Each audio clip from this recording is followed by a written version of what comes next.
구독과 좋아요 눌러주세요.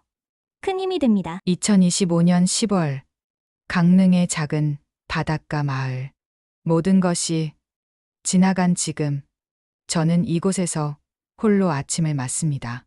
낡은 목조 주택의 2층 창가에 서서 소금기 밴 해풍에 푸석해진 창문을 닦는 것으로 제 하루는 시작됩니다. 유리를 닦을수록 선명해지는 수평선을 가만히 바라보고 있으면 제 기억도 뿌연 안개를 걷어내고 그날의 일들을 자꾸만 눈앞에 펼쳐놓습니다.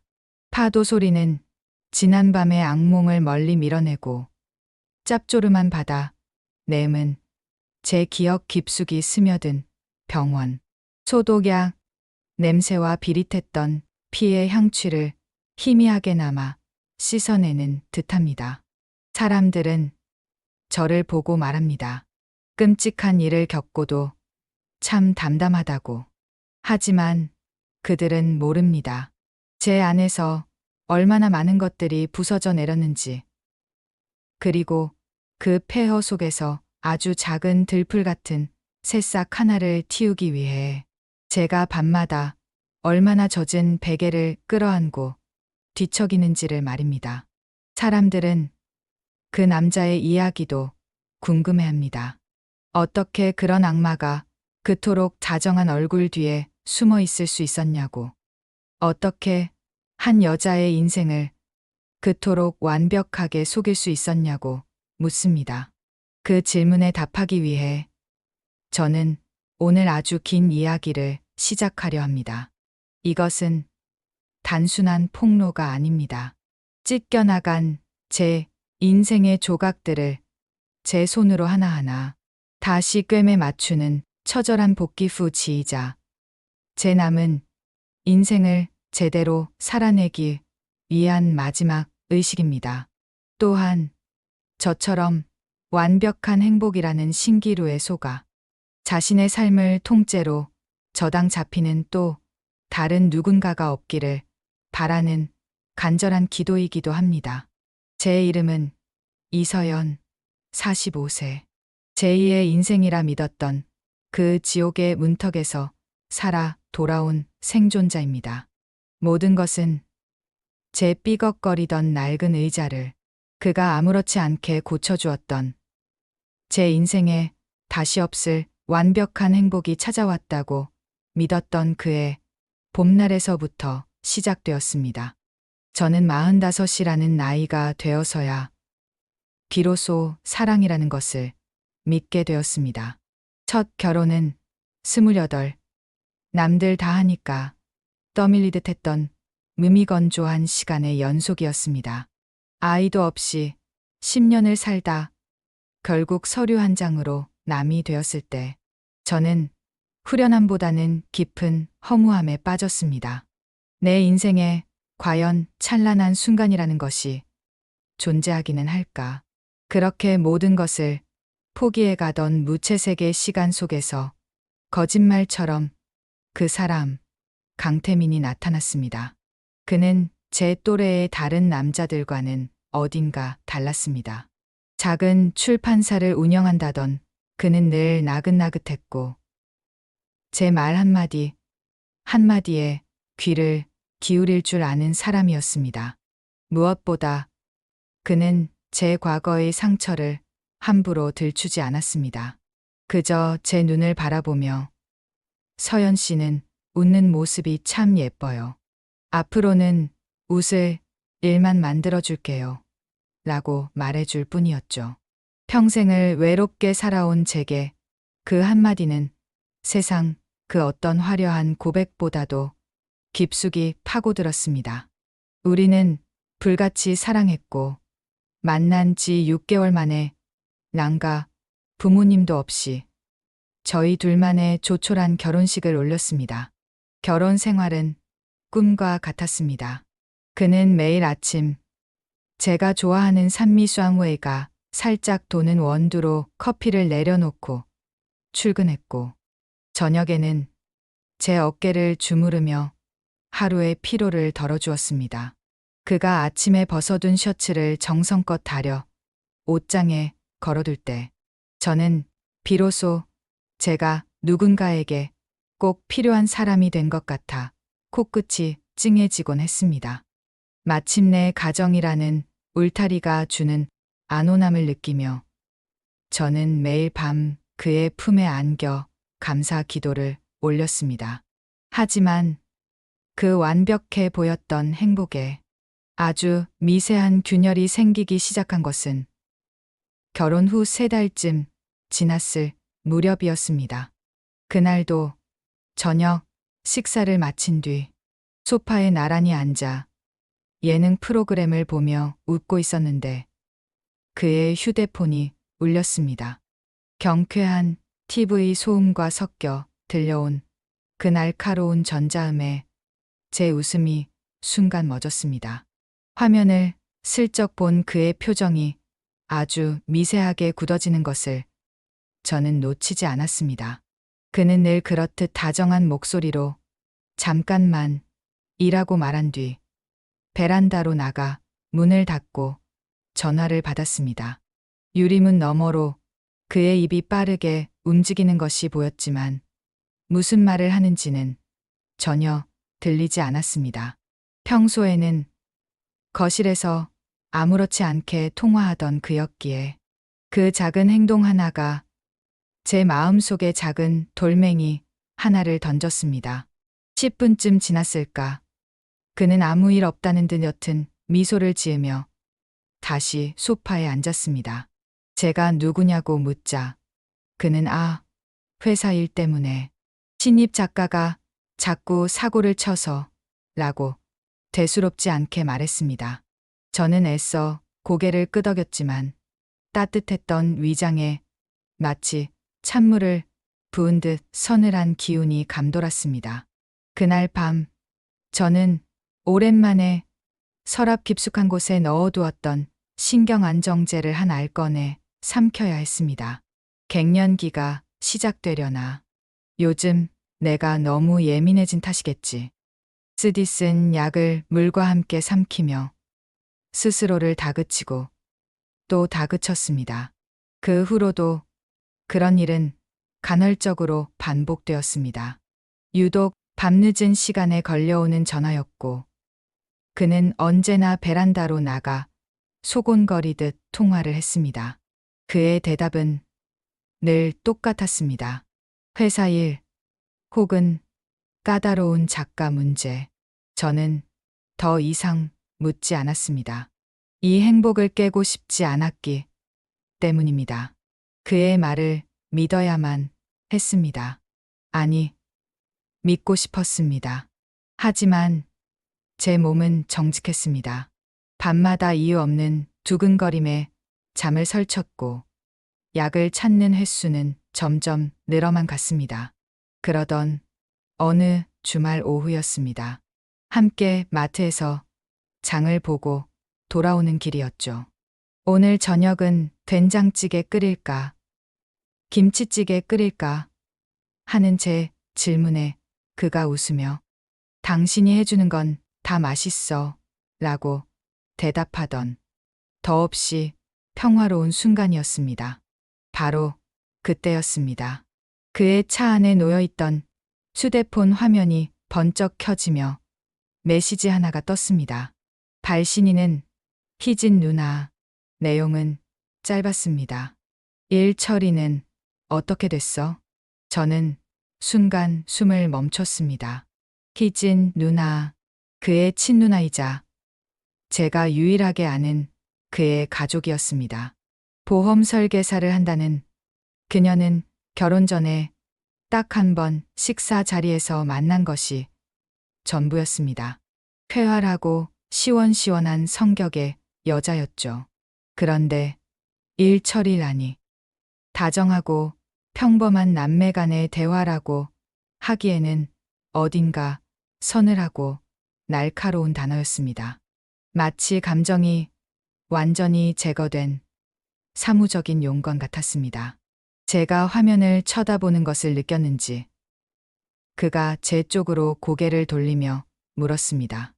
왜 그래, 서연아? 어디 안 좋아? 그의 목소리는 평소와 똑같이 다정했지만 저는 그 순간 처음으로 그 다정함 뒤에 아주 얇고 차가운 유리벽이 가로막혀 있는 것 같다고 느꼈습니다. 저는 아무것도 아니라고 웃으며 고개를 저었지만 심장은 이미 제멋대로 차갑게 가라앉고 있었습니다. 일처리는 어떻게 됐어? 그 차갑고 건조한 6글자는 제 머릿속을 떠나지 않고 며칠이고 맴돌았습니다. 저는 애써 그 문장의 의미를 지우려 노력했습니다. 보험 설계사인 신우이와 고객의 계약 문제일 수도 있고, 혹은 내가 모르는 그들 남매만의 심각한 용건이 있을 수도 있는 일이라고요. 남편은 여전히 다정했고, 제 불안을 눈치채지 못하는 듯 평온했습니다. 저는 그 평온함에 기대어 다시 스스로를 타이르기 시작했습니다. 이 행복을 의심으로 망치지 말자. 45. 이제 와서 의부증에 걸린 아내처럼 굴 수는 없는 노릇이지. 그렇게 저는 제 안에서 피어나는 의심의 싹을 억지로 짓밟아 눌렀습니다. 하지만 한번 뿌리내린 씨앗은 흙을 덮는다고 사라지지 않는 법이었습니다. 운명은 기어이 제 눈으로 직접 확인하게 만들고야 말았습니다. 며칠 뒤 저는 혼자 단골 빵집에 들렀다가 집으로 걸어오던 길이었습니다. 화창한 날씨와는 어울리지 않게 마음이 조금 스산했던 탓에 저는 일부러 오래된 다세대 주택들이 어깨를 맞대고 있는 한적한 골목길로 접어들었습니다. 그리고 그곳에서 저는 봐서는 안 될 것을 보고야 말았습니다. 골목길 안쪽 낡은 빌라의 그늘진 필로티 주차장 아래 제 남편 강태민이 서 있었습니다. 그리고 그의 앞에는 한 여자가, 처음 보는 낯선 여자가 고개를 푹 숙인 채 서 있었습니다. 저도 모르게 옆 건물 담벼락 뒤로 몸을 숨겼습니다. 심장이 발치까지 곤두박질 치는 기분이었습니다. 여자는 저보다 5살은 어려 보이는 때 묻은 운동화에 어깨가 축 처진 어딘가 위태롭고 처연한 인상을 가진 사람이었습니다. 남편은 익숙하다는 듯이 흰 봉투 하나를 여자에게 건넸습니다. 두께로 보아 적지 않은 돈이 들어있는 듯했습니다. 여자는 말없이 봉투를 받아들었고 남편은 여자의 어깨를 두어 번 토닥여 주었습니다. 그 손길에는 어떤 연민 혹은 그 이상의 감정이 묻어나는 듯했습니다. 저는 그 자리에 얼어붙은 채 아무것도 할 수 없었습니다. 머릿속에서는 수만 가지 끔찍한 상상들이 폭주하기 시작했습니다. 저 여자는 누구지? 왜 남편이 돈을 주는 거지? 혹시 남편에게 숨겨둔 여자와 아이라도 있는 건 아닐까? 그래서 밤마다 몰래 통화를 했던 걸까? 내게 보여주던 그 모든 다정함이 사실은 다른 여자를 향한 죄책감의 발로였을까? 제 머릿속은 순식간에 지옥으로 변해버렸습니다. 남편이 여자를 남겨두고 차를 타고 떠난 뒤에도 저는 한참을 그 자리에서 움직일 수가 없었습니다. 손에 들고 있던 빵 봉투가 바닥에 떨어지는 것도 놀랐습니다. 그날 저녁 저는 아무것도 묻지 못했습니다. 태연한 얼굴로 현관을 들어서는 그에게 오늘 오후에 어디 있었어요? 라고 묻는 제 목소리는 형편없이 떨리고 있었습니다. 그는 넥타이를 풀며 자연스럽게 대답했습니다. 오후 내내 출판사에 있었지. 갑자기 일이 터져서. 왜? 그 거짓말을 듣는 순간 저는 온몸에 피가 차갑게 식는 것을 느꼈습니다. 그는 제 얼굴을 살피더니 걱정스러운 투로 말했습니다. 무슨 일 있어? 안색이 안 좋아, 서연아. 저는 애써 웃으며 고개를 저었습니다. 그날 밤, 저는 그의 등 뒤에서 뜬 눈으로 밤을 새웠습니다. 내가 사랑한 이 남자의 진짜 얼굴은 무엇일까? 그의 다정함은 모두 거짓된 연기였을까? 밤은 깊고 제 의심 또한 끝없이 깊어졌습니다. 혼자서는 도저히 이 불안을 감당할 수 없다고 생각했을 때 제 머릿속에 떠오른 단 한 사람이 바로 신우이 강희진이었습니다. 그의 유일한 핏줄이니 뭔가 알지 않을까. 아니, 알아야만 했습니다. 며칠을 끙끙 앓다 저는 결국 용기를 내어 그녀에게 전화를 걸어 만나자고 했습니다. 우리는 동네의 조용한 카페에서 마주 앉았습니다. 저는 어디서부터 어떻게 말을 꺼내야 할지 몰라 한참을 찻잔만 만지작거렸습니다. 그런 저를 잠자코 보던 그녀가 먼저 입을 열었습니다. 서연 씨, 무슨 힘든 일 있죠? 얼굴이 반쪽이 됐네. 그 한마디에 결국 제 눈물샘이 터지고 말았습니다. 저는 울먹이며 그동안 있었던 일들을 모두 털어놓았습니다. 밤마다 걸려오던 의심스러운 전화, 일 처리라는 이상한 문자, 그리고 며칠 전 골목길에서 낯선 여자와 함께 있던 남편의 모습까지. 제 이야기를 듣는 내내 그녀는 심각한 표정으로 고개를 끄덕였습니다. 저는 그녀가 제 편이 되어줄 것이라, 함께 분노해줄 것이라 믿었습니다. 하지만 모든 이야기를 마친 저에게 그녀가 건넨 첫마디는 제 예상을 완전히 빗나간 것이었습니다. 그녀는 제 손을 부드럽게 잡아주며 아주 안타깝다는 듯한 목소리로 말했습니다. 아이고, 서연 씨, 그래서 그렇게 마음고생을 한 거구나. 태민이 걔가 진작에 다 말을 했어야 했는데 괜히 서연 씨 신경 쓸까봐 말을 아낀 모양이네. 그녀는 잠시 말을 고른 뒤 세상 모든 비밀을 알려준다는 듯한 표정으로 말을 이었습니다.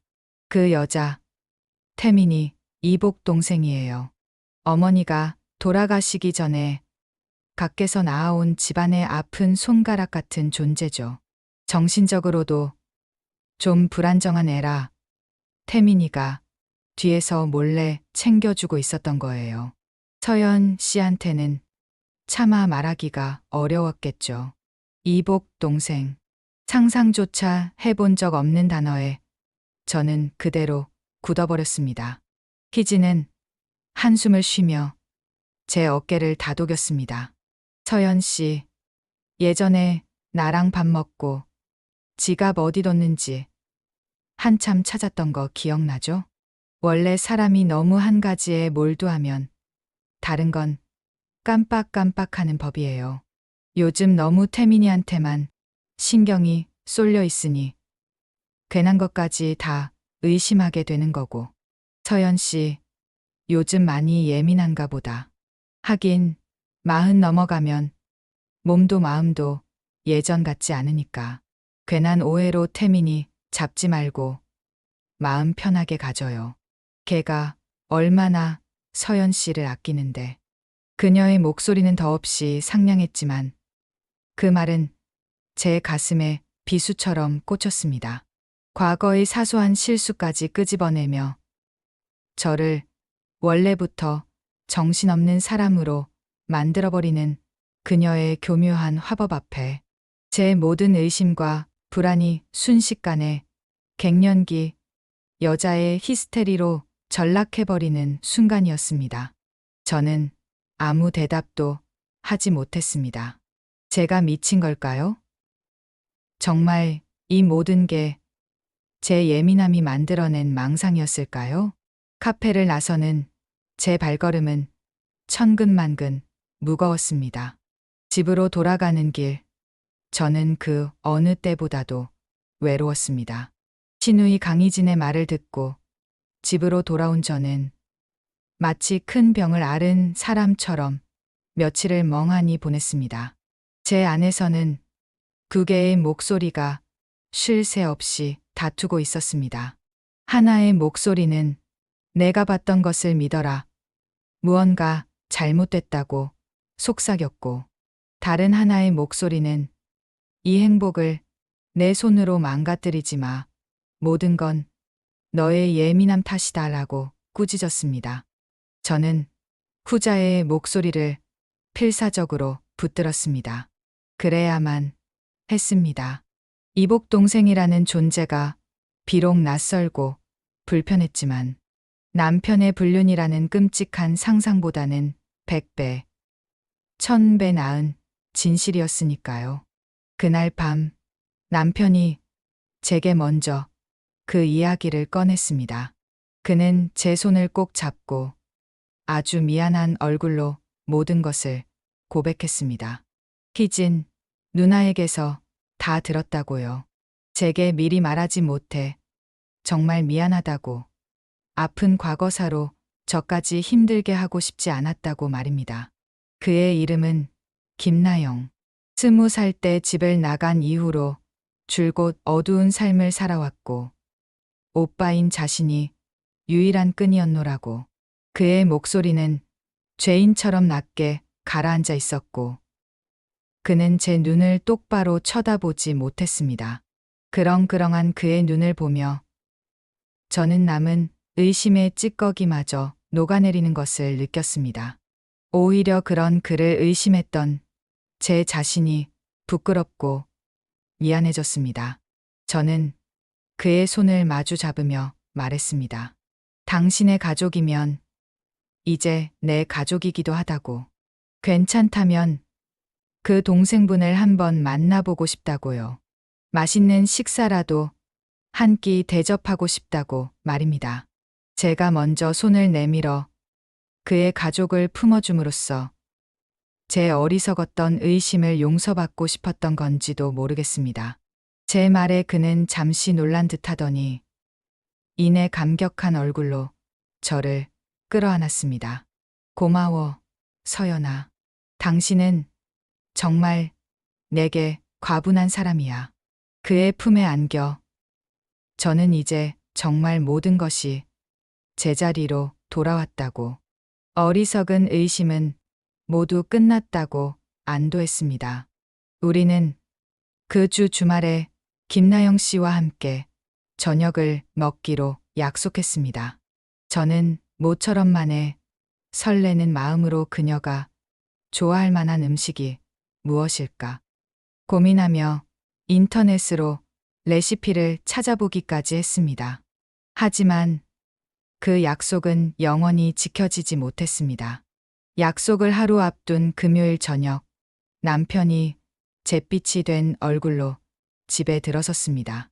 현관에 들어서는 그의 발소리가 평소와 달리 유난히 무겁게 들렸습니다. 그리고 그는 믿을 수 없는 소식을 전했습니다. 나영 씨가, 그의 이복 동생이라는 김나영 씨가 교통사고로 세상을 떠났다는 것이었습니다. 빗길에 무단횡단을 하다가 달려오는 트럭을 피하지 못했다고요. 저는 그 자리에 주저앉아 아무 말도 할 수 없었습니다. 불과 며칠 전까지만 해도 제 의심의 한가운데 있던 사람이 이제 막 가족으로 받아들이려 마음먹었던 사람이 허망하게 사라져 버렸다는 사실이 도무지 믿기지 않았습니다. 다음 날 저는 남편의 손에 이끌려 장례식장으로 향했습니다. 국화꽃향과 향냄새가 뒤섞인 무거운 공기가 제 폐부를 찔렀습니다. 영정사진 속의 김나영 씨는 제가 골목길에서 봤을 때보다 훨씬 더 어둡고 지친 얼굴을 하고 있었습니다. 조문객도 거의 없는 텅 빈 장례식장에서 남편과 시누이는 목 놓아 울었습니다. 저는 그들의 슬픔 앞에서 차마 고개를 들 수 없었습니다. 불쌍한 사람. 제대로 된 식사 한 끼 대접하지 못하고 이렇게 보내는구나. 죄책감과 안타까움이 파도처럼 밀려왔습니다. 사건은 바로 그 순간에 일어났습니다. 잠시 조문객을 맞으러 남편이 자리를 비운 사이 희진은 여전히 두 손으로 얼굴을 가린 채 흐느끼고 있었습니다. 저는 그녀의 등을 토닥여주기 위해 조용히 다가갔습니다. 바로 그때였습니다. 그녀가 손을 살짝 내리는 그 찰나의 순간 저는 보고야 말았습니다. 울고 있을 거라 생각했던 그녀의 입가에 스치듯 지나가는 아주 희미하고 기이한 미소를. 그것은 슬픔을 이기지 못한 허수음 같은 것이 아니었습니다. 마치 아주 오랫동안 기다려왔던 아주 성가신 일이 마침내 끝났다는 듯한 그런 종류의 차갑고 만족스러운 미소였습니다. 눈은 여전히 슬픈 표정을 짓고 있었지만 입꼬리만은 비웃듯 살짝 올라가 있었습니다. 저는 숨을 헙 들이마셨습니다.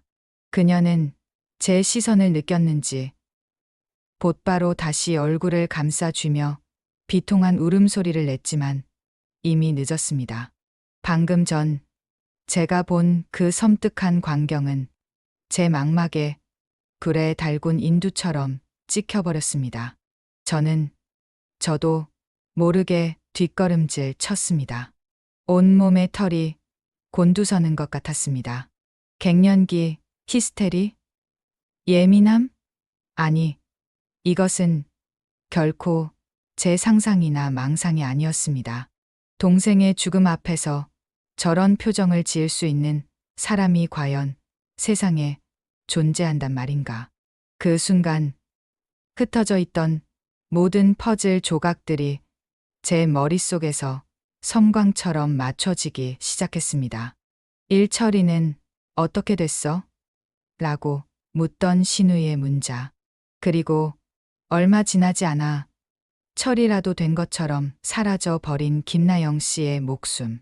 이 모든 것이 결코 우연일 리 없었습니다. 장례식장을 어떻게 빠져나왔는지 기억나지 않습니다. 집에 돌아와 저는 처음으로 방문을 걸어 잠갔습니다. 더 이상 남편의 다정한 얼굴을 마주할 자신이 없었습니다. 이제 저는 누구도 믿을 수 없습니다. 제 편은 아무도 없습니다. 이 거대한 집 안에 저는 완벽하게 혼자였습니다. 하지만 이상하게도 눈물은 나지 않았습니다. 대신 심장 깊은 곳에서부터 차가운 분노와 함께 서늘한 결심 하나가 싹트고 있었습니다. 이제 더 이상 도망치거나 외면하지 않겠다. 내 눈으로 직접 보고 귀로 들은 것만을 믿겠다. 이 모든 거짓의 끝에 무엇이 있는지 내 손으로 직접 파헤치고야 말겠다. 그것이 설령 내 인생 전부를 무너뜨리는 한이 있더라도 말입니다. 그날 이후 집은 고요한 전쟁터가 되었습니다.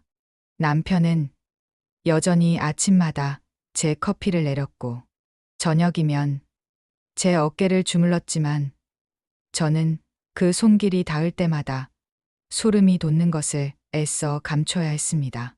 저는 그의 앞에서 세상에서 가장 완벽한 연기를 펼쳤습니다. 그의 농담에 웃었고 그의 걱정에 고개를 끄덕였습니다. 하지만 제 등 뒤에서 제 눈빛은 차갑게 식어 그의 모든 것을 감시하고 기록하기 시작했습니다. 그가 누구와 통화하는지, 그의 서류 가방에 무엇이 들었는지, 그의 차 주행 기록은 어떻게 되는지. 저는 제 삶의 유일한 관객이자 이 비극의 탐정이 되어야만 했습니다. 하지만 혼자서는 한계가 있었습니다. 저는 그가 만든 이복 동생 김나영이라는 허구의 벽에 갇혀 한 발짝도 나아가지 못하고 있었습니다. 그러다 문득 제 머릿속에 그날의 풍경이 떠올랐습니다. 제가 남편과 김나영을 처음 목격했던 낡은 다세대 주택들이 모여 있던 그 한적한 골목길. 모든 시작은 그곳이었습니다. 뭔가 아주 작은 실마리라도 그곳에 남아있을지 모른다는 막연한 희망에 저는 며칠 뒤 혼자 그곳을 다시 찾아갔습니다. 골목은 여전했습니다. 담벼락에는 낡은 광고 전단지가 너덜거렸고 어디선가 고양이 울음소리가 들려왔습니다. 제가 남편을 봤던 필로티 주차장 근처를 서성이고 있을 때였습니다. 구석에서 폐지를 정리하던 한 노숙인과 눈이 마주쳤습니다. 남루한 행색에 얼굴은 검게 그을렸지만 눈빛만은 이상하리만치 형형했습니다. 보통 때 같았으면 시선을 피하고 지나쳤겠지만 그날은 무언가에 이끌린 듯 저는 그에게 다가갔습니다. 그리고 장례식장에서 몰래 찍어두었던 김나영의 영정 사진을 휴대폰으로 보여주었습니다. 어르신, 혹시 이 여자 보신 적 있으세요? 그는 제 휴대폰 화면을 한참 들여다보더니 고개를 끄덕였습니다. 봤지, 그럼. 저기 저 모퉁이에서 거의 매일 살다시피 하던 처자인데. 제 심장이 쿵 하고 내려앉았습니다. 저는 떨리는 목소리로 다시 물었습니다. 그럼 이 여자가 누군지 아세요? 가족이라거나. 제 질문에 그는 코웃음을 쳤습니다. 가족은 무슨. 말 한마디 없이 늘 혼자였어. 그러다 한 서너 달 전인가 아주 번듯하게 생긴 신사 하나가 좋은 차를 타고 와서 자기가 먼 친척이라면서 데리고 가더라고. 다 죽어가던 애 좋은데 가나 보다 했지. 먼 친척, 번듯한 신사. 제 남편 강태민이었습니다. 노숙인의 증언은 제 머리를 망치로 내려치는 듯한 충격을 주었습니다. 김나영은 처음부터 이복 동생이 아니었습니다. 그저 연고 없는 노숙인이었을 뿐입니다. 남편은 어떤 목적을 위해 의도적으로 그녀에게 접근했고 가족이라는 이름으로 그녀를 데려간 것이었습니다. 그리고 그녀는 죽었습니다. 그 사실 하나만으로도 온몸이 떨려왔지만 이것만으로는 부족했습니다.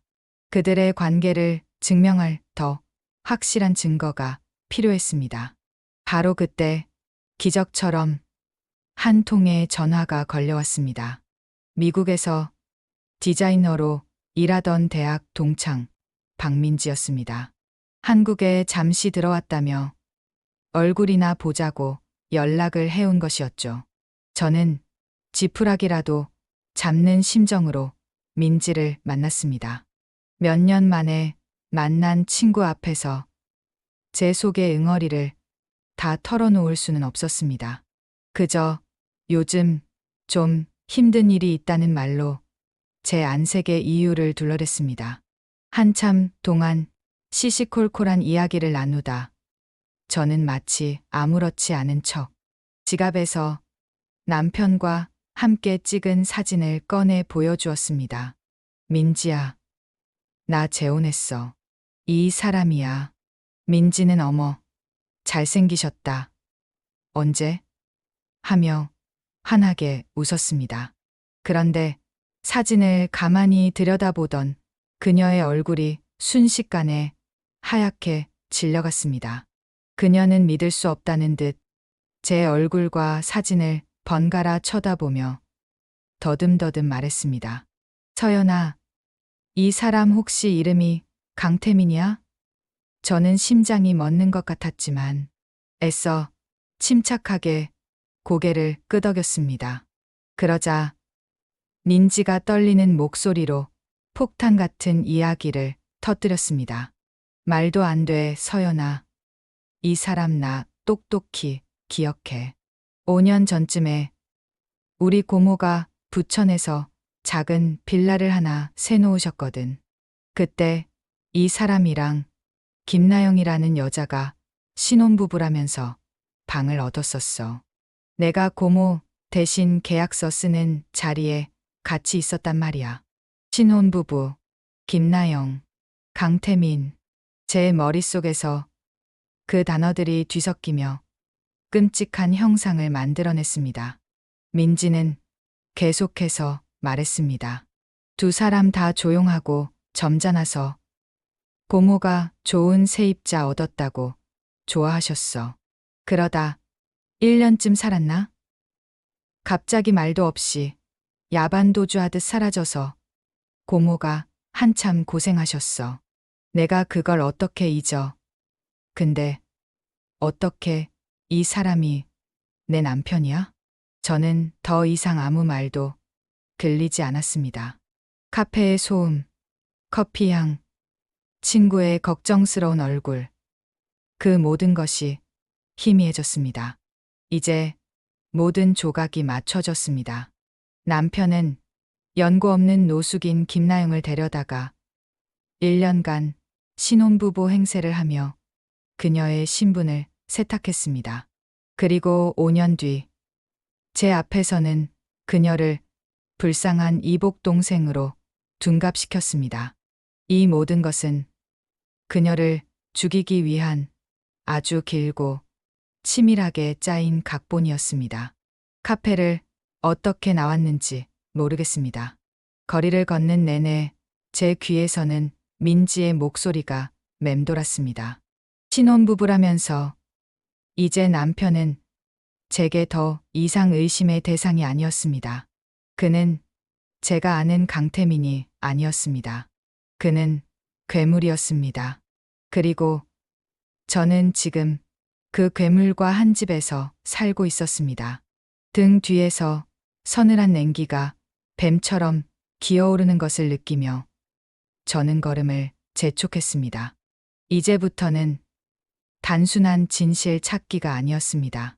이것은 생존의 문제였습니다. 친구 민지의 말을 듣고 집으로 돌아오던 그 길은 마치 지옥으로 향하는 길처럼 느껴졌습니다. 현관 도어록을 누르는 손이 사시나무처럼 떨렸습니다. 삐릭 소리와 함께 문이 열리자 늘 저를 반겨주던 거실의 따스한 불빛이 그날따라 저를 옥죄는 감시의 눈처럼 섬뜩했습니다.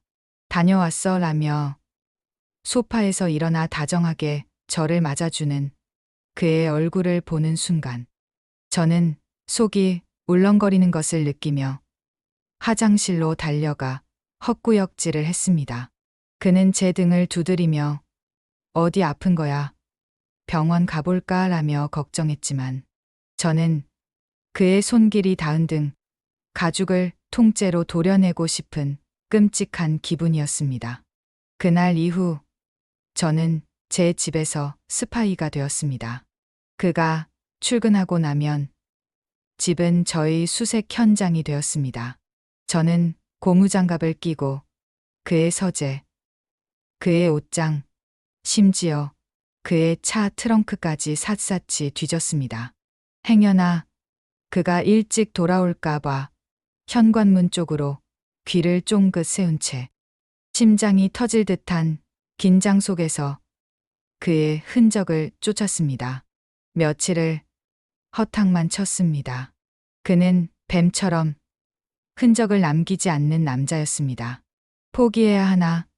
내가 너무 섣부른 건가? 하는 생각이 들 무렵 제 눈에 들어온 것이 있었습니다.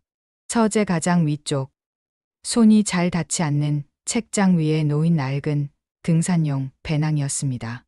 의자를 밟고 올라가 먼지 쌓인 배낭을 내렸습니다. 그 안에는 땀에 전 등산복 몇 벌과 함께 자물쇠로 잠긴 작은 철제 상자가 들어 있었습니다. 저는 직감했습니다. 저 안에 모든 것이 들어있다는 것을. 저는 공구함에서 망치를 꺼내 들고 이마에 땀이 송골송골 맺히도록 자물쇠를 내리쳤습니다. 쨍그랑 하는 소리와 함께 자물쇠가 부서져 나가고 저는 떨리는 손으로 상자를 열었습니다. 그리고 그 안에 내용물을 확인하는 순간 저는 숨 쉬는 법을 잊어버렸습니다. 상자 안에는 여러 개의 파일이 들어 있었습니다. 가장 위에 있던 것은 김나영의 이름이 적힌 파일이었습니다. 그 안에는 그녀의 사망진단서, 사본과 함께 사망보험금 지급 내역서라는 끔찍한 이름의 서류가 들어 있었습니다. 지급액 3억, 원 3억 점. 수령인 강태민. 제 눈으로 직접 확인하고도 믿을 수가 없었습니다. 그는 불쌍한 동생의 죽음을 대가로 3억 원이라는 거액을 손에 쥔 것이었습니다. 온몸이 부들부들 떨렸지만 저는 멈출 수 없었습니다. 다른 파일을 꺼내 들었습니다. 그리고 그 파일의 겉표지에 적힌 제 이름을 보는 순간 저는 비명을 지를 뻔했습니다. 이서연. 제 이름이었습니다. 파일 안에는 제 명의로 가입된 생명보험증서가 들어 있었습니다. 가입일은 저희가 혼인신고를 한 바로 다음 날이었습니다. 보장 내역 사망 시 4억 원 4억 점. 그리고 계약자와 수익자 란에는 어김없이 그의 이름 강태민이 적혀 있었습니다. 그 서류는 마치 제 목숨에 두튼 가격표처럼 느껴졌습니다. 아, 그래서 그토록 다정했구나. 그래서 그토록 완벽한 남편이었구나. 그의 모든 친절과 사랑은 4억 원짜리 연극이었을 뿐이었습니다. 이것만으로는 부족했습니다. 그의 과거, 그가 저를 만나기 전의 삶까지 모두 알아야만 했습니다. 저는 급하게 인터넷으로 심부름 센터를 검색해 가장 허름해 보이는 곳에 공중전화로 연락했습니다. 다음 날 저는 모자와 마스크로 얼굴을 가린 채 약속 장소로 나갔습니다.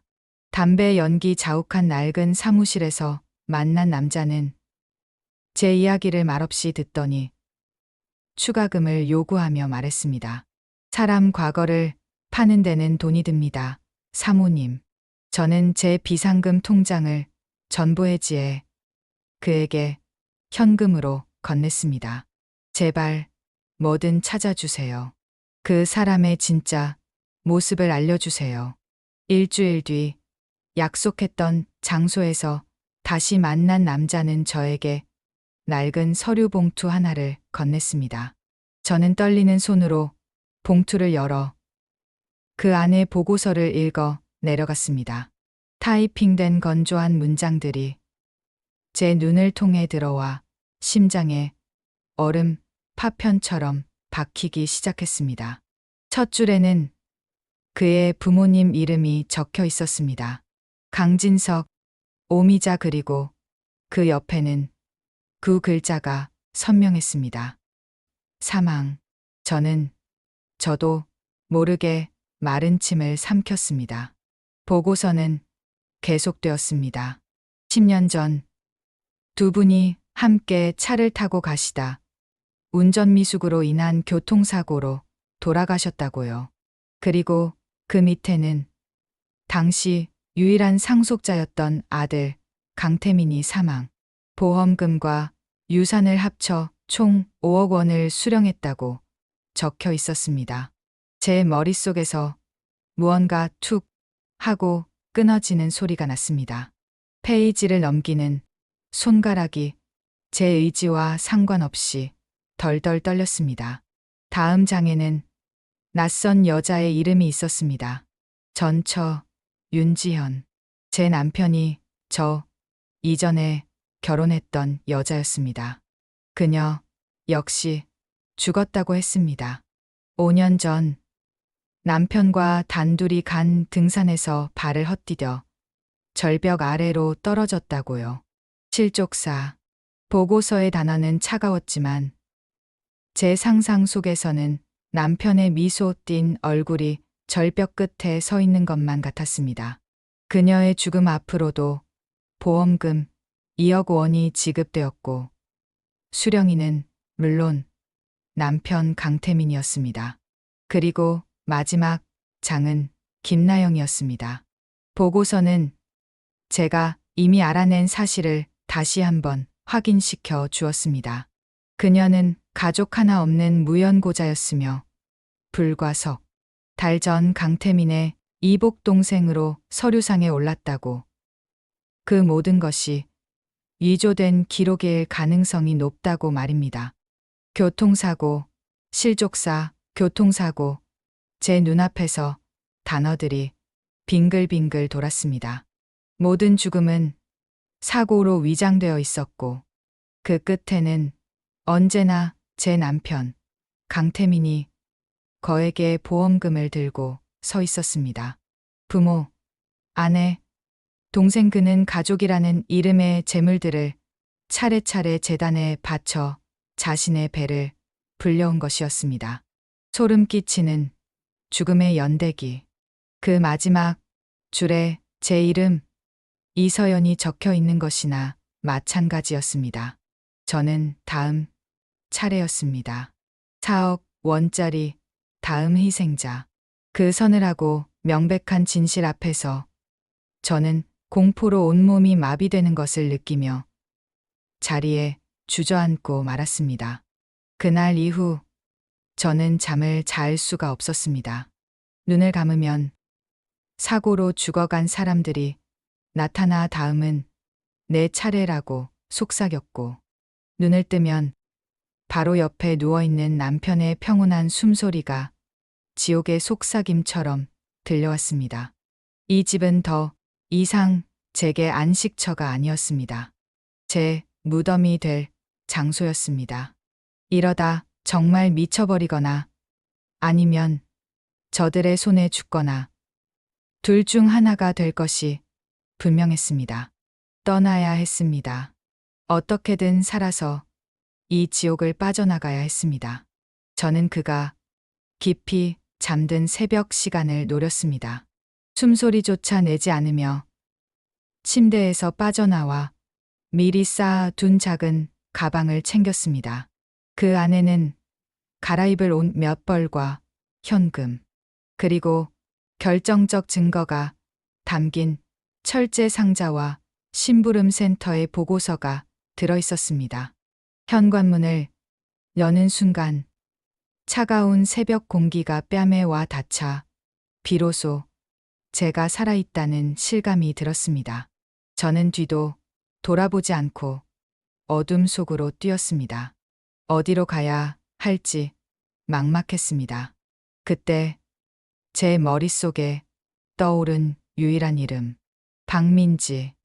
제 유일한 친구이자 남편의 과거를 증언해 줄 유일한 사람이었습니다. 저는 공중전화 박스로 달려가 덜덜 떨리는 손으로 동전을 넣고 민지에게 전화를 걸었습니다. 제 목소리가 제대로 나오지 않았습니다. 살려달라고, 제발 나 좀 숨겨달라고 울부짖었습니다. 민지는 당황하면서도 일단 만나자며 약속 장소를 알려주었습니다.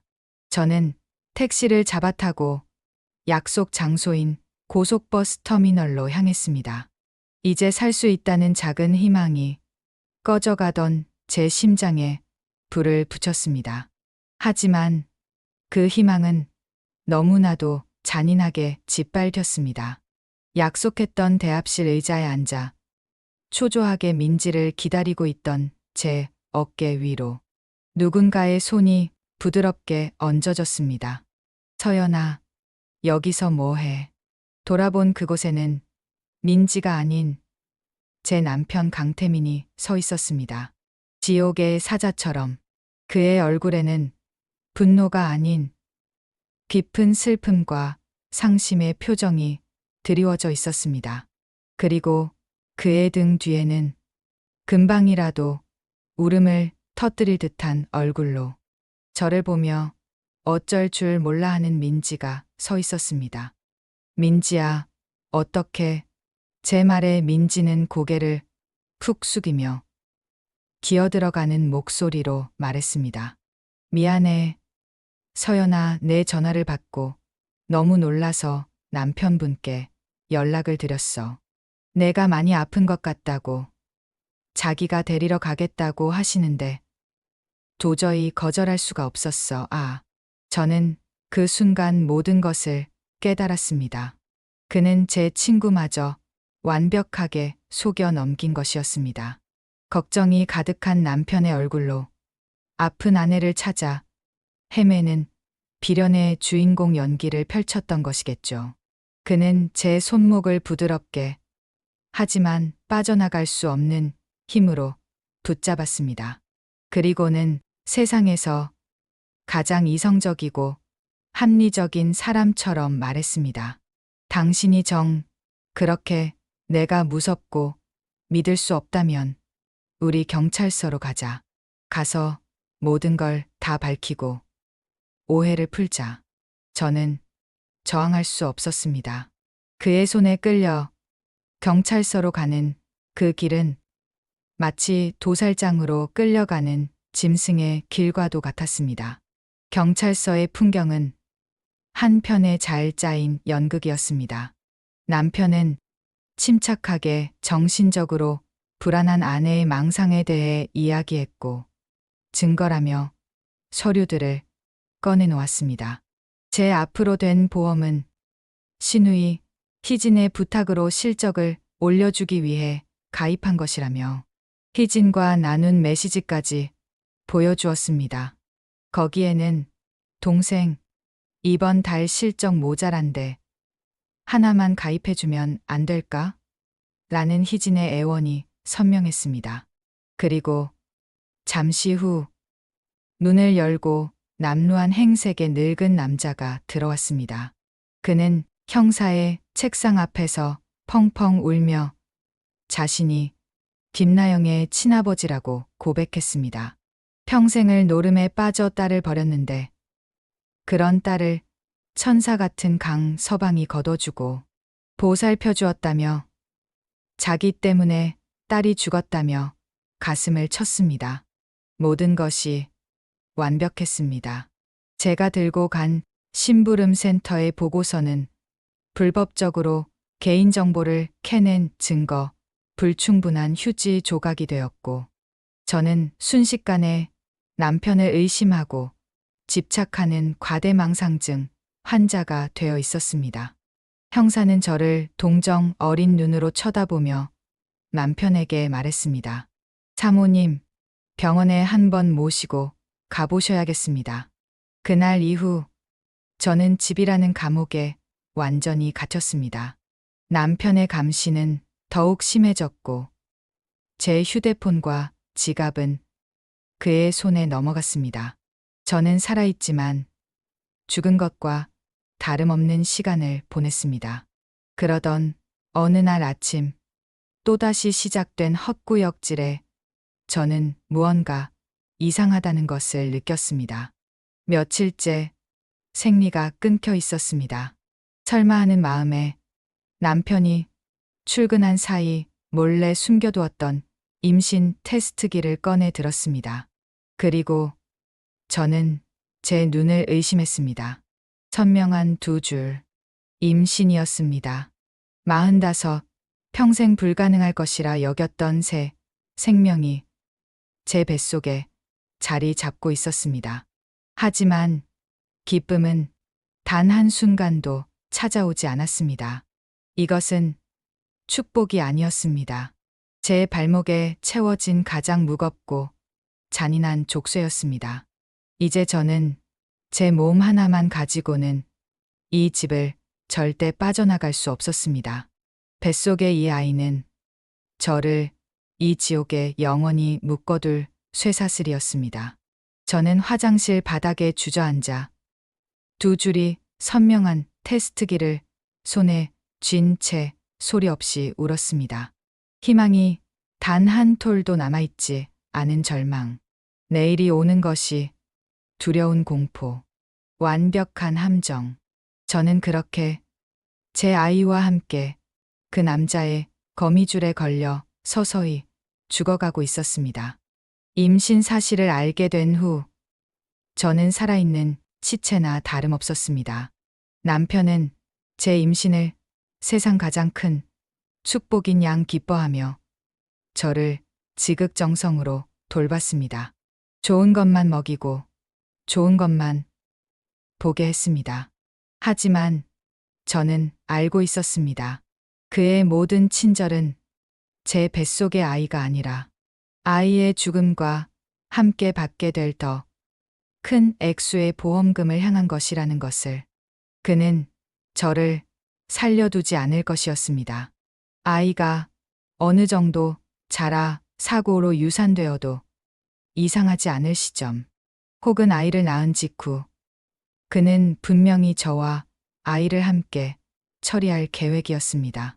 저는 그저 사형 집행 날짜를 기다리는 사형수처럼 하루하루 배가 불러오는 것을 공포 속에서 지켜봐야 했습니다.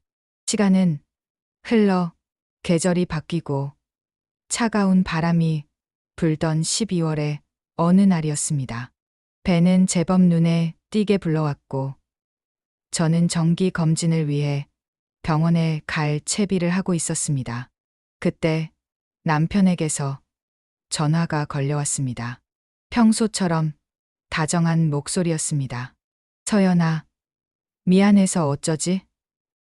갑자기 급한 미팅이 잡혔네. 나 없이 혼자 운전해서 갈 수 있지? 병원에서 만나자. 그 말을 듣는 순간 제 심장이 바닥으로 쿵 떨어졌습니다. 올 것이 왔구나. 오늘이 바로 그날이구나. 제 온몸의 세포들이 비명을 지르고 있었습니다. 가지 마. 절대로 운전대를 잡지 마. 하지만 저는 갈 수밖에 없었습니다. 여기서 거절하는 순간 그의 의심을 사게 될 것이고 그는 분명 다른 방법을 찾아낼 테니까요. 저는 떨리는 다리를 겨우 움직여 지하 주차장으로 내려갔습니다. 제 차는 그 자리에 얌전히 서 있었습니다. 시동을 걸자 아무런 이상 없이 부드럽게 엔진이 돌아갔습니다. 어쩌면, 정말 어쩌면 내 착각일지도 모른다는 어리석은 희망이 아주 잠시 고개를 들었습니다. 저는 천천히 차를 몰아 주차장을 빠져나와 병원으로 향하는 내리막길에 접어들었습니다. 그리고 빨간 신호등을 보고 브레이크에 발을 올리는 순간 그 짧았던 희망은 산산조각이 났습니다. 브레이크 페달이 쑥 하고 허공을 밟는 것처럼 아무런 저항 없이 끝까지 밟혔습니다. 제 머릿속이 새하얘졌습니다. 차는 가속도가 붙어 미친 듯이 내리막길을 질주하기 시작했습니다. 안 돼. 제 비명과 함께 경적을 울려댔지만 소용없었습니다. 좌회전을 하던 덤프트럭의 육중한 옆면이 제 시야를 가득 채웠고 곧이어 세상을 부수는 듯한 굉음과 함께 제 몸이 공중으로 치솟았습니다. 유리창이 설탕처럼 부서져 내리며 제 얼굴 위로 쏟아졌고 안전벨트가 제 배를 찢을듯이 파고들었습니다. 그리고 제 배 속에서 툭 하고 무언가 끊어지는 끔찍한 감각과 함께 저는 정신을 잃었습니다. 얼마나 지났을까? 저는 지독한 소독약 냄새에 눈을 떴습니다. 눈앞에는 병원의 새하얀 천장이 보였습니다. 고개를 돌리자 제 손을 꼭 잡은 채 뜬 눈으로 밤을 새운 듯 퀭한 얼굴의 남편이 있었습니다. 그는 제가 깨어난 것을 보고 서연아, 정신이 들어오라며 울부짖었습니다. 하지만 저는 아무것도 들리지 않았습니다. 제 모든 신경은 제 아랫배를 향해 있었습니다. 묵직하고 텅 비어버린 그 감각. 그때 의사가 들어와 침통한 표정으로 말했습니다. 유감입니다. 아이는 지켜주지 못했습니다. 그 말을 듣는 순간 저는 눈물을 흘리지 않았습니다. 슬픔도 느껴지지 않았습니다. 대신 지독한 안개에 갇혀 있던 제 정신이 거짓말처럼 맑아지는 것을 느꼈습니다. 모든 망상과 의심, 자기 혐오가 제 아이의 피와 함께 몸 밖으로 전부 씻겨나간 기분이었습니다. 남은 것은 오직 하나, 칼날처럼 차갑고 서늘한 확신뿐이었습니다. 그는 내 아이를 죽였다. 그리고 나도 죽이려 했다. 그때부터 저는 연기를 시작했습니다. 저는 사고의 충격으로 말을 잃은 환자가 되었습니다. 남편이 아무리 말을 걸어도, 의사가 질문을 해도 저는 텅 빈 눈으로 허공만 바라볼 뿐 입을 떼지 않았습니다. 실어증. 그것은 제가 살아남기 위해 선택한 유일한 무기이자 방패였습니다. 그는 말을 잃고 인형처럼 누워있는 저를 보며 비로소 안심하는 듯 했습니다. 그의 눈빛에서 동정 뒤의 숨은 이제 이 여자는 더 이상 위협이 되지 않는다는 교활한 안도감을 저는 똑똑히 읽을 수 있었습니다. 그는 이제 저를 비련의 아내로 만들어 남은 보험금을 타낼 마지막 무대만을 준비하고 있었겠죠. 그렇게 며칠이 흐른 뒤 저는 모두가 잠든 틈을 타 앙상한 몸을 일으켰습니다. 링거 바늘을 팔에서 무자비하게 뽑아내고 환자복 위에 널려있던 외투를 걸친 채 병원을 빠져나왔습니다. 비틀거리는 걸음으로 택시를 잡아타고 우리의 집, 아니 그의 집으로 향했습니다. 도어록을 열고 들어서자 그는 소파에 앉아 있다가 저를 보고 경악한 얼굴로 달려왔습니다. 서연아, 어떻게 된 거야? 몸은 괜찮아? 여긴 어쩐 일이야? 그는 제 어깨를 붙잡으려 했지만 저는 차가운 손으로 그의 손을 밀어냈습니다. 그리고 그를 똑바로 쳐다보며 사고 이후 처음으로 입을 열었습니다. 제 목소리는 제가 듣기에도 낯설 만큼 메말라 있었습니다. 우리 이혼해. 그는 순간 할 말을 잃은 듯 멍한 표정을 짓더니 이내 슬픈 얼굴로 저를 설득하려 들었습니다. 서연아, 제발 이러지 마. 지금 당신은 충격 때문에 제정신이 아니야. 내가 다 잘못했어. 내가 옆에서 평생 속죄하며 살게. 그의 역겨운 연극에 저는 더 이상 대꾸하지 않았습니다. 대신 제 인생을 건 마지막 한마디를 내뱉었습니다. 안 그러면 내가 너 죽일지도 몰라. 그 말은 제 입에서 나왔지만 제 것이 아닌 것 같았습니다. 제 안에 죽어버린 아이가, 그의 손에 죽어간 수많은 원혼들이 제 목소리를 빌려 내뱉는 저주 같았습니다. 늘 슬픔과 사랑만 담겨있던 제 눈에서 살이 샤이를 읽었는지 그의 얼굴에서 처음으로 완벽했던 가면이 벗겨져 내리기 시작했습니다. 그의 눈에 떠오른 것은 당황과 그리고 아주 옅은 공포였습니다. 제 서슬퍼런 그 한마디에 남편의 얼굴에 떠올랐던 공포는 아주 잠시였습니다. 그는 곧 평소에 침착하고 이성적인 얼굴로 돌아왔습니다. 아마도 제 위협이 그저 허세일 뿐이며 여전히 자신은 법적으로 완벽하게 깨끗하다고 믿었기 때문일 겁니다. 그는 순순히 이혼에 합의해 주었습니다. 제가 가진 증거라고는 불법적인 보고서와 정황뿐이었으니 재판까지 가도 자신이 이길 거라 확신했겠죠. 어쩌면 이혼 후에도 저를 처리할 계획을 세웠을지도 모릅니다. 우리는 단 한마디의 대화도 없이 마치 처음부터 남이었던 것처럼 법원에서 서류에 도장을 찍고 헤어졌습니다. 저는 그가 준 위자료를 단 한 푼도 받지 않고 제 옷가지가 든 작은 가방 하나만 들고 그 집을 나왔습니다. 자유로워졌지만 아무것도 끝난 것 같지 않았습니다.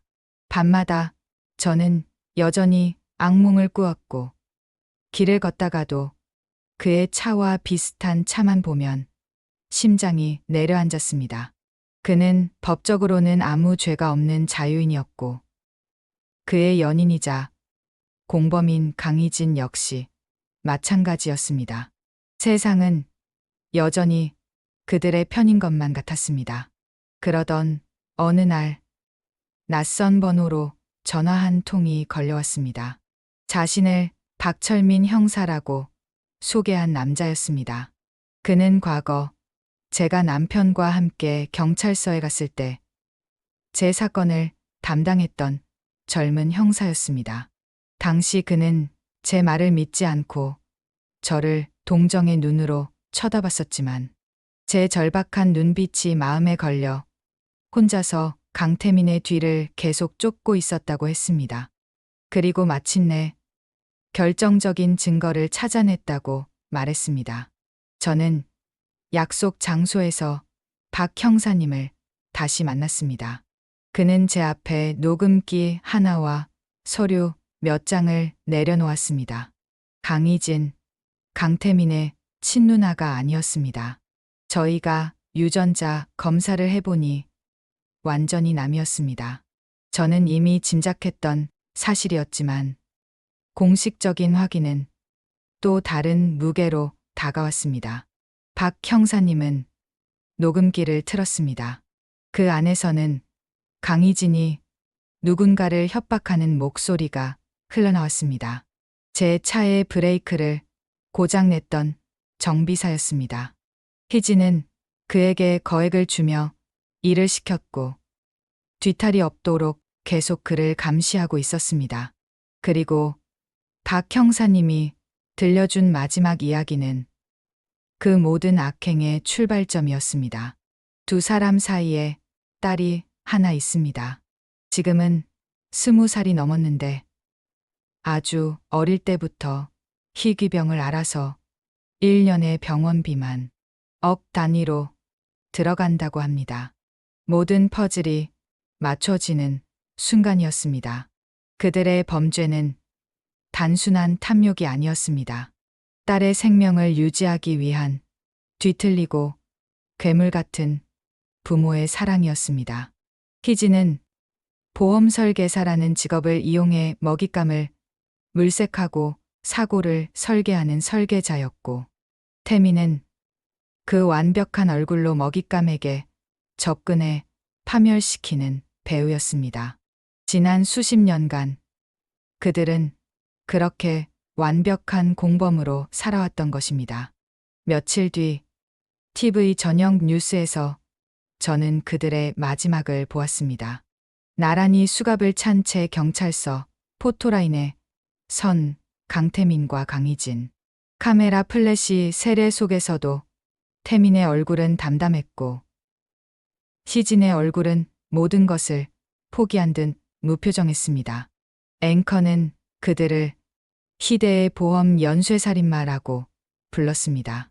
제가 사랑했던 남자와 제가 의지하려 했던 신우이는 이제 온 국민이 아는 흉악범이 되었습니다. 저는 그 화면을 보며 울지 않았습니다. 다만 길고 길었던 열병의 끝처럼 온몸에서 힘이 빠져나가는 것을 느꼈습니다. 이제 정말 끝이었습니다. 법의 심판은 내려졌지만 제 상처가 사라진 것은 아니었습니다. 이 도시에 남아있는 한 저는 영원히 그 사건의 피해자로 살아가야 할 것 같았습니다. 저는 모든 것을 정리하기로 마음먹었습니다. 살던 원룸을 처분하고 꼭 필요한 짐만 작은 캐리어에 담았습니다. 그리고 무작정 동쪽으로 가는 버스에 몸을 실었습니다. 얼마나 달렸을까? 버스 창밖으로 거칠고 푸른 겨울 바다가 보이기 시작했습니다. 저는 무언가에 이끌린 듯 버스에서 내렸습니다. 강릉의 어느 작은 바닷가 마을이었습니다. 코끝을 내는 차가운 바닷바람이 오히려 제 복잡했던 머릿속을 깨끗하게 비워주는 것 같았습니다. 저는 방파제 위에 서서 한참 동안 부서지는 파도를 바라보았습니다. 제 인생도 저 파도처럼 수없이 부서져 내렸지만 결국은 다시 하나의 바다로 돌아오고 있었습니다. 저는 그곳에 작은 방을 하나 얻었습니다. 거창한 계획은 없었습니다. 그저 오늘을 살고 내일을 맞이할 뿐입니다. 파도 소리를 들으며 잠이 들고 새소리에 눈을 뜨는 삶. 그것만으로도 제게는 충분했습니다. 그렇게 저의 길고 어두웠던 45세 겨울이 지나가고 있었습니다. 그리고 이곳에서 저는 비로소 제 이야기를 시작할 용기를 얻었습니다. 이것이 저의 이야기입니다.